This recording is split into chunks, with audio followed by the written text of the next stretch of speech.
I'm Wayne Greene, editorial pages editor of the Tulsa World, and I'm talking with Dr. Bob Blackburn, executive director of the Oklahoma Historical Society, who's preparing to retire after 41 years with the agency. Dr. Blackburn, we've been talking about a lot of things today, including the OK Pops Museum under construction in downtown Tulsa. The museum is dedicated to popular culture here in the state of Oklahoma. I wonder if you could explain, help us understand what's the use of studying popular culture and understanding in the understanding of history. Well, one reason we've put so much effort into the OK Pop is that after I've really been studying Oklahoma history since graduate school, which started in '74. So since then, I've studied the 26 books, all the exhibits. Oklahoma history is very difficult to understand. There's too many parallel stories, and they'll cross, then they'll conflict, then they'll go backwards, and then they'll go forward and sideways. It's very difficult to teach, very difficult to understand.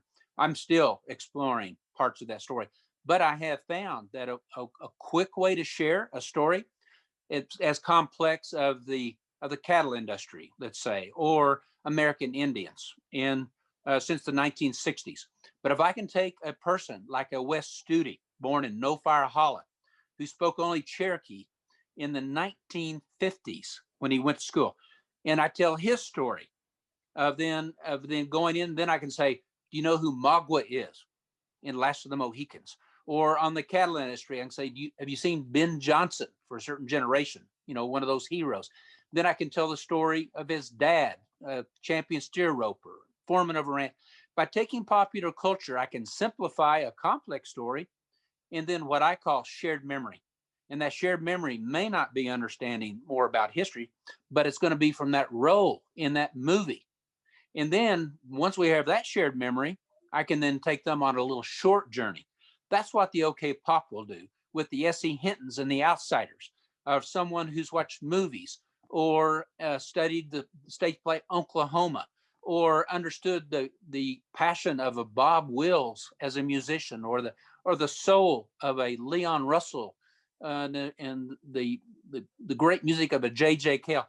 Once I can connect with somebody at that level of shared memory, then share a little bit of what I would call the academic history. So I think this gives us a new opportunity to teach history in a different way, to market, and we're in the business. We have a product, we have to sell it. To sell it, you have to have customers, people coming to that museum, and this will be highly interactive. There will be many posts and other ways to learn, even if they don't go into the museum. We want this to be an interactive, experiential type of museum, something you've never seen before.